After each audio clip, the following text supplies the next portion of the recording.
తారీఖు గోకుల తిరుమల పారిజాతగిరి శ్రీ వెంకటేశ్వర స్వామి వారి దేవస్థానం జంగారెడ్డిగూడెం శ్రీ స్వామివారికి ప్రీతికరమైన రోజు శనివారం వేకువజామున 4:30 సుప్రభాతం సేవ, తోమల సేవ, ఆరాధన, తీర్థ ప్రసాద గోష్ఠి, బాలభోగ నివేదన అనంతరం భక్తులకు సర్వదర్శనం, అష్టోత్తర పూజలు. ఉదయం 5 గంటలకు గిరి ప్రదక్షిణ, మొదటి మార్గంలో భూ వరాహ స్వామి దర్శనం మరియు కంకణ ధారణతో జంగారెడ్డిగూడెంలో 10వ తరగతి చదువుతున్న చిరంజీవి జోష్తా సాయి ప్రియ ఏడుకొండలు భరతనాట్యంతో గోవింద నామస్మరణతో 2.5 కిలోమీటర్లు ఏకధాటిగా కొండపై శ్రీ స్వామివారి పాదాల వద్దకు చేరుకోగా ఆలయ ధర్మకర్తలు, మండలి చైర్మన్ అల్లూరి రామకృష్ణ, ఆలయ కార్యనిర్వహణ అధికారి కలగల శ్రీనివాస్, ఆలయ అర్చకులు శ్రీ స్వామివారి ప్రసాదాలు, వేద పండితుల ఆశీస్సులతో సన్మానం చేస్తున్నారు. ఈ రోజు వేలాది సంఖ్యలో భక్తులు శ్రీ స్వామివారిని దర్శించుకున్నారు. ఈ రోజు ఆలయానికి ఆదాయం, పూజా టికెట్, విరాళాలు, ప్రసాదాలు, అన్నదానం ద్వారా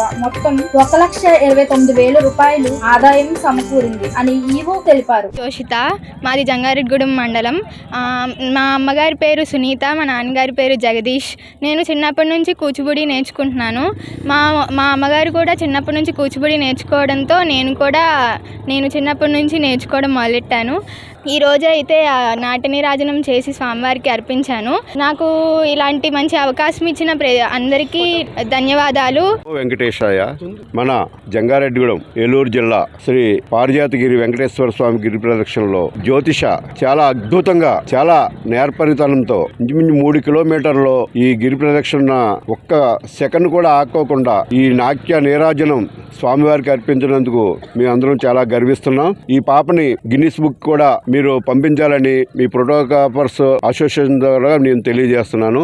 ఓం నమో శ్రీ వెంకటేశాయ నమః. ఈ రోజు మన జంగారెడ్డిగూడెం పట్టణంలో వేయించేసినటువంటి గోకుల తిరుమల పారిజాతగిరి శ్రీ వెంకటేశ్వర స్వామి దేవస్థానం నందు శనివారం స్వామివారికి ఇష్టమైన రోజు భక్తులు ఉదయం 5 గంటల నుంచి శ్రీ స్వామివారిని విశేషంగా దర్శించుకుంటున్నారు. ఈ రోజు మన పట్టణానికి చెందిన జోషిత సాయి ప్రియ అనే 10th క్లాసు చదువుతున్న అమ్మాయి ఈ రోజు మన గిరి ప్రదక్షిణ 2.5 కిలోమీటర్లు కూడా భరతనాట్యంతో శ్రీ స్వామివారిని భరతనాట్యం చేసుకుంటూ గిరి ప్రదక్షిణగా స్వామివారి కొండపైకి వచ్చి స్వామివారి ఎదురుండగా కూడా నృత్యం చేసి స్వామివారి యొక్క ఆశీస్సులు పొందింది. ఈ భరతనాట్యంతో స్వామివారిని ఆలకించు యొక్క నృత్యం చేసినందుకు ఈ అమ్మాయికి ప్రత్యేక అభినందనలు తెలియజేసుకుంటున్నాను.